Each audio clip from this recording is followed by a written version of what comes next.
Saat gadis-gadis seusianya bersenang-senang menikmati masa remaja dengan hangout bersama teman-teman sebaya, nonton, cari kesibukan di luar, atau bergaya, bergoyang di depan lensa, dan tak jarang juga ada yang meliukkan tubuh bergaya seksi, Sheva Zera sedang memikirkan nasibnya.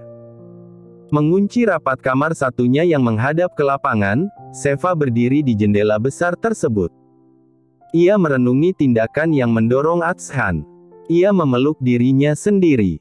Tak sudi disentuh setelah ia menyentuh perempuan lain. Malam telah memeluk bumi. Rintik-rintik hujan mulai membasahi dirinya pula. Lampu temaram kamar villa membuat Sheva seperti berada di negeri dongeng, indah sekali. Ia menatap peraduannya. Malam pertama ia tidur sendiri setelah menikah, tidak di ruangan yang sama dengan suami, meski tadi terdengar Atshan mengetuk pintu dan ingin masuk. Namun Sheva membiarkannya di luar. Hujan pun turun dengan derasnya. Satu hal yang Sheva minta. Semoga tidak ada petir. Atshan bangun dari tidurnya, mengerjapkan mata dan mencoba menyesuaikan cahaya yang masuk di retinanya. Atshan teringat kalau dia sedang berada di villa. Ia lalu turun dari kasur, berniat untuk ke kamar mandi dan sarapan. Villa ini dilengkapi toaster dan teko listrik. Biasanya Sheva akan menyiapkan sarapan ketika di rumah. Mungkin kali ini pun Sheva akan melakukannya. Karena kemarin mereka makan makanan hotel yang tidak cocok bagi Atshan. Tapi harapan Atshan kosong setelah melihat kamar Sheva terbuka. Sheva. Atshan masuk ke dalam kamar tersebut dan tidak menemui istrinya di sana. Mungkin di kamar mandi.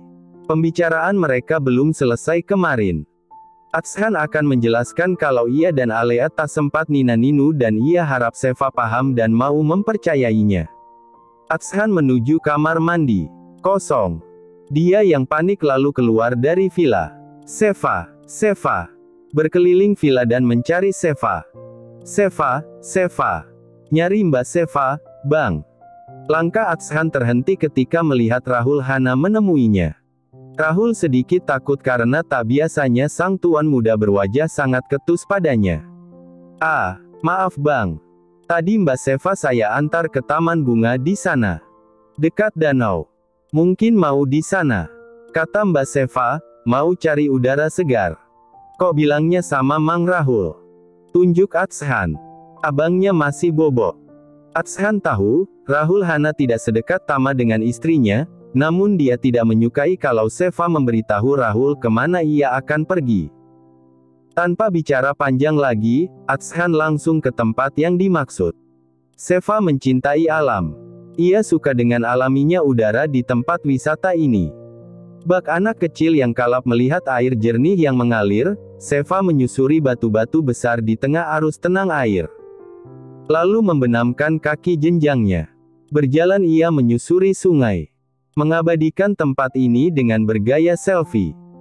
Mungkin masih sangat pagi sehingga pengunjung villa yang lain belum ke tempat ini, memudahkan Sheva yang lebih suka menyendiri untuk mengekspresikan kegembiraannya berada di alam terbuka dan menyatu dengannya. Beberapa foto diambil dan kemudian dia kirim kepada budenya di kampung. Nanti kapan-kapan, kita liburan ke sini ya bude. Foto dan caption yang dikirim Sheva pun tak lama centang biru. Sheva tersenyum senang melihat balasan dari sang bude. Ia lalu beranjak dari sungai dan ke tepian, terus berjalan menuju taman luas yang banyak tumbuh bunga daisy di sana. Bak padang rumput yang luas, ia duduk di tengahnya untuk beristirahat sejenak, merilekskan diri dari pikiran yang begitu penat sambil membaca balasan dari budenya. Sedang bulan madu ya? Tanda hubung. Sheva tertawa lalu membalas pesan budenya. Bude kepo. Dan balasan tak terduga pun dia dapat dari sang bude. Bulan madu itu untuk pasangan yang bahagia. Tapi kok mukamu kusut tah? Tanda hubung. Sheva terdiam. Mendadak jemarinya tak bisa membalas pesan dari sang bude yang memang benar adanya tersebut. Aku baik-baik aja bude. Tanda hubung. Syukur kalau baik-baik saja. Tapi ingat, kalau merasa sebaliknya, cuma ada dua pilihan. Bertahan atau ya, tinggalkan. Tanda hubung. Cuma masalah kecil Bude. Andai setiap hal kecil dan sepele bisa jadi pikiran dan masalah dalam hidup ini, kapan bahagianya? Jangan sia-siakan hidup oleh hal-hal yang nggak ada manfaatnya.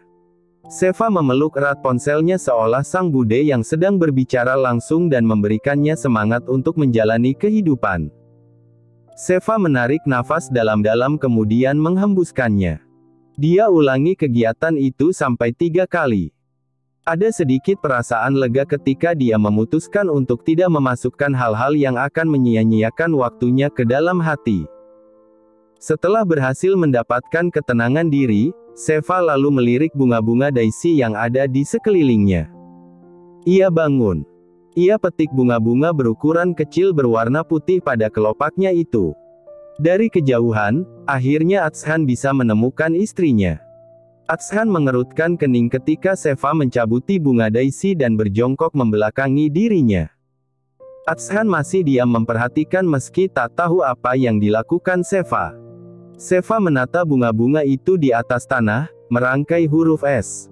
Ia tertawa senang. Karena ini adalah kebiasaannya pada waktu dulu mengambil bunga lalu merangkai namanya. Bunga daisy melambangkan kesucian, keceriaan, ketulusan hati, dan simpati. Bentuk bunga yang kecil dan cantik membuat bunga daisy seringkali diartikan seperti jelmaan peri-peri. Lagi ngapain? Seva sedikit terkejut ketika melihat suaminya berjarak sekitar 100 meter darinya dan tengah berjalan ke arahnya. Hampir saja ia kelepasan membuka suara menjawab kalau ia sedang membuat inisial namanya. Inisial nama. Kenapa jadi huruf A dan love juga? Harusnya kan S. Sial.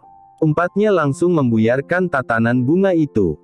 Takut kalau Atshan melihatnya. Kamu ngumpat aku barusan. Tanya Atshan yang sudah sangat dekat dan melihat apa yang dikerjakan Seva, mengacak-acak bunga. Iya, ujar Seva ketus. Atshan terkesiap. Dosa, ngumpat suami. Gak boleh. Siapmu iya. Jawab Seva tak sedikit pun menoleh pada Atshan. Atshan hanya diam diledek demikian oleh Seva. Soal kejadian kemarin, aku minta maaf. Gerakan tangan Seva di atas bunga-bunga terhenti ketika mendengar Atshan bicara demikian. Permintaan aku untuk minta waktu ke kamu, semoga bisa kamu pahami Seva, dan aku masih menjamin bisa berlaku adil sama kamu. Sama, Alea. Siapmu iya. Seva tolong, aku lagi bicara serius. Keseriusan itu buat hubungan yang serius. Kalau cuma main-main kayak gini, ngapain serius-serius banget sih bang? Atshan terlihat kesal mendengar jawaban Seva. Aku udah minta maaf sama kamu dan tanggapan kamu gini. Aku curiga. Jangan-jangan kamu emang punya hubungan sama Tama. Dan Tama yang ngajarin kamu kayak gini kan? Jujur deh. Jangan samain hubungan aku dan Alea dengan niat kamu yang sengaja cari pacar lagi. Jangan ambil tindakan kayak bocah seumuran kamu Seva. Ada cowok yang deketin langsung nempel. Jangan kecentilan. Panjang lebar Atshan menjelaskan dan jawaban Seva tetap sama. Siapmu iya. Seva. Bersamaan dengan itu ponsel Seva berbunyi. Pertanda ada panggilan video call masuk dan wajah Atalarik ada di sana. Mama. Tanya Atshan yang hafal benar foto profil aplikasi chat ibunya adalah sang papa. Panggilan masuk pun diterima oleh Seva. Mama. Sayang. Mama kangen. Aku juga ma. Viana begitu merindukan Seva. Sejak melihat penampilan Seva di panggung dangdut ekonomi, dia tak pernah berbincang lagi dengan menantunya tersayang itu yang sudah dianggapnya seperti putri kandung sendiri. Semua kabar yang didapat dari Seva hanya dari chat saja atau kabar dari Rahul. Non Seva baik-baik aja bu. Cuma abang yang kemarin keluar sebentar. Tanda hubung. Udah sarapan Seva? Mama masak gulai ikan nih. Mama nangis ingat kamu. Seva tersenyum lebar dan menggelengkan kepalanya. Dari tempatnya berdiri, Atshan bisa melihat kalau Seva sangat semangat dan wajahnya berubah bahagia ketika berbicara dengan sang ibu. Memang dia menyadari kedekatan dua wanita cantik itu dan bisa saling menautkan hati. Aura kebahagiaan begitu terlihat di wajah Sheva. Berbeda sekali saat tadi bicara dengannya. Gimana liburannya? Suka. Suka banget ma. Sheva berdusta. Atshan melihat itu. Udah kemana aja? Tanya Fiana lagi. Terlihat Sheva menunduk dan wajahnya merah sebelum menjawab. Senyum pun berkembang di paras ayunya. Gak kemana-mana ma. Di kamar aja. Hayu. Ngapain aja? Goda Fiana. Jiaan. Nona. Ada jomblo di sini. Nanyain aktivitas pengantin anyar bulan madu kok depan kita. Protes Lingga yang sedang membantu memotong daun pisang untuk bungkus kue Nagasari. Yang akan mereka buat sebagai kado ulang tahun Oma Widya. Dibantu Arash, If, dan Estefania. Tahu nih, Mama gak berperi kejombloan. Ungkap Arash lagi.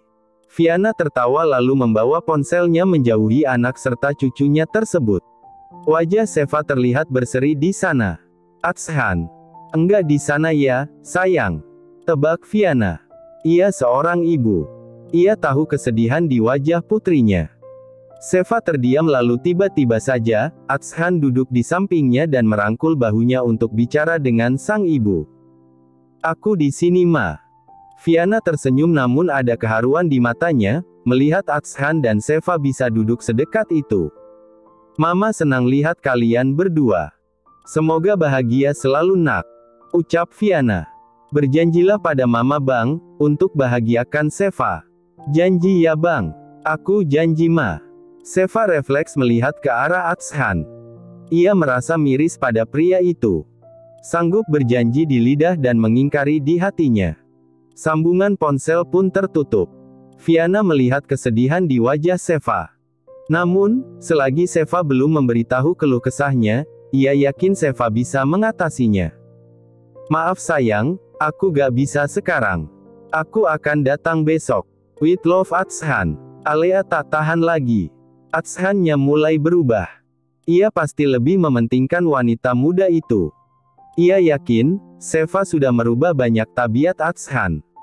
Seorang Atshan tak mungkin menyudahi percintaan mereka saat hasratnya sedang tinggi walau di telepon ayahnya sekalipun, Atshan akan menuntaskannya. Baru pergi. Sedangkan kemarin, Atshan pergi begitu saja setelah melihat foto Sheva. Kali ini, kamu gak akan bisa pergi. Walau di telepon istri kamu sekalipun. Ini adalah hari ketiga dan Atshan 3 kali pula menolak dengan terpaksa ajakan dari kekasihnya. Karena ia ditugaskan oleh ibunya untuk membeli oleh-oleh di pusat oleh-oleh Banjaran. Mengantar Sheva. Kemarin, ia tak bisa pergi karena Fiana meminta Atshan mengambil baju batik di butik langganannya. Bersama Sheva. Saat sampai di butik, sang pemilik, Maya rapi, lalu diminta untuk membuatkan pakaian seragam untuk atasan dan juga Sheva yang datang ke sana. Alhasil, mereka pun pulang larut malam. Kamu capek gak? Kok aku ngerasa kita dikerjain mama sih? Masa bulan madu malah disuruh belanja ini itu? Aku gak tahu. Ujar Sheva. Selalu begitu. Atshan jengah dibuatnya. Sheva pandai berdusta. Ketika di depan sang ibu dengan bersikap baik dan berwajah ramah, tapi ketika hanya dengan berdua dengannya, Sheva akan cosplay jadi Wulandari van der Berg. Tante mereka yang merupakan jelmaan Soraya Montenegro plus Suzana. Aku keluar sebentar ya. Sheva yang sedang memilih-milih topi anyaman itu tak menoleh sedikitpun. Sheva tak menjawab lalu masuk ke ruang dalam dan menemui kasir. Sungguh ia berharap agar Atshan mengikutinya. Namun, Atshan naik taksi dan pergi. Sheva menertawakan dirinya.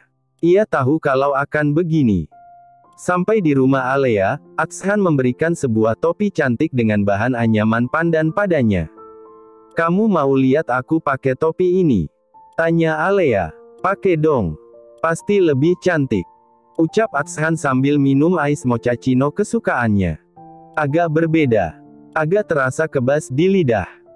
Namun, Atshan tetap meminumnya. Mungkin beda produk. Baiklah. Alea bangun lalu menarik tangan Atshan. Alis Atshan naik satu. Seolah bertanya kemana. Ke kamar. Mau lihat aku pakai topi ini aja kan? Ucapan Alea entah mengapa terasa sangat sensual di telinganya. Atshan membuka dua kancing teratas bajunya karena terasa gerah. Alea mengulurkan tangan. Ayo. Netra abu Atshan berpendar.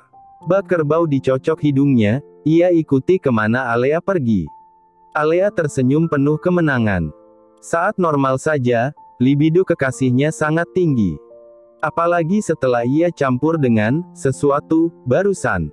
Alea menggigit bibirnya sendiri. Tak sabar menerima kekasihnya dalam dirinya. Bas Seva. Rahul Hana panik saat melihat Seva jatuh di tangga menuju villa. Wanita cantik itu meringis sakit pada kakinya dan duduk bersimpuh. Baga apa-apa. Kaki aku. Kekilir, Mang. Ringisnya. Aduh. Mana abang gak ada lagi? Bentar mbak. Bentar. Rahul lalu segera berlari mencari orang yang juga menginap di villa tak jauh dari tempat mereka, terutama pengunjung perempuan, dan ternyata ada.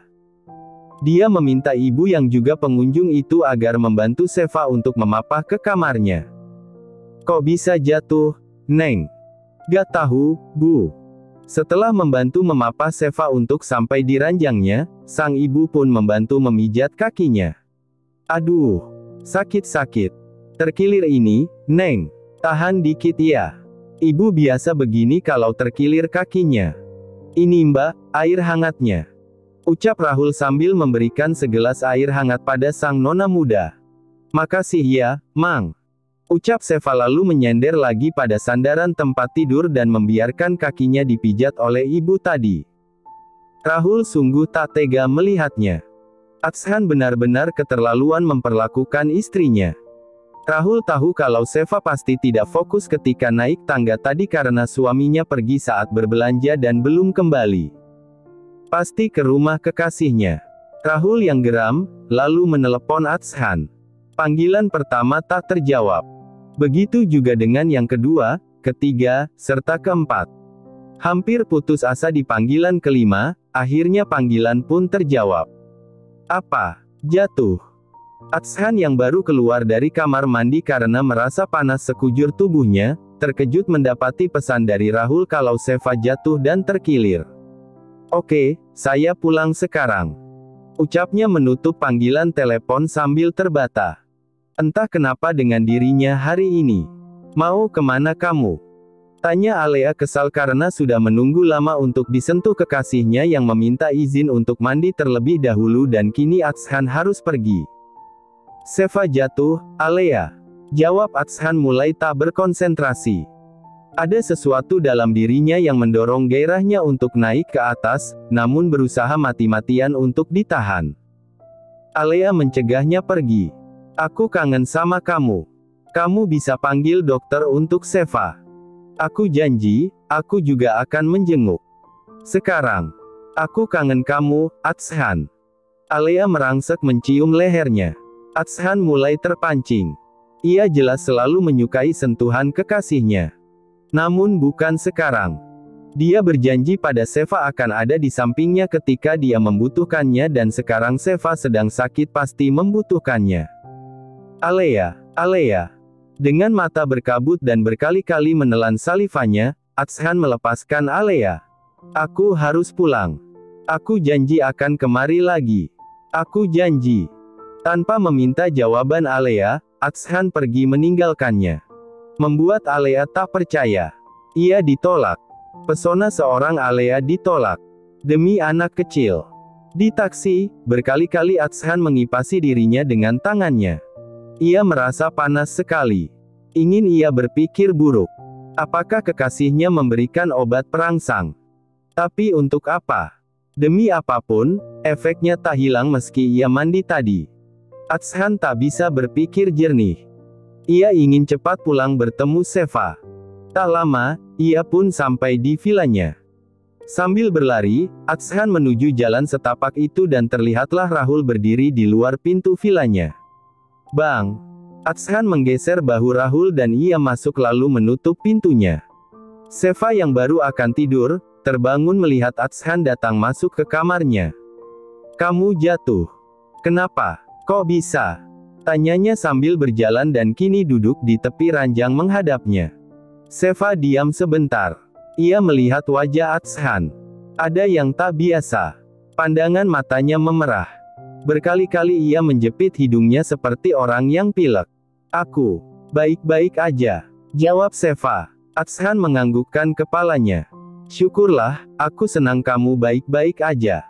Lain kali hati-hatilah saat naik tangga atau lagi jalan. Ucapnya terbata. Abang, kenapa? Tanya Seva. Ah, enggak. Seva menajamkan indera penciumannya mencoba menegaskan apakah suaminya mabuk, tapi tak ada tercium alkohol dari sana.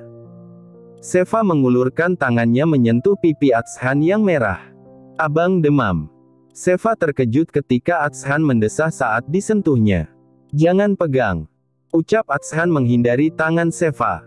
Karena setiap sentuhan itu malah mengalirkan sesuatu ke pusat tubuhnya. Namun Seva penasaran kenapa suaminya. Ia mendekat kembali memegang lengan Atshan. Abang kenapa? Ark.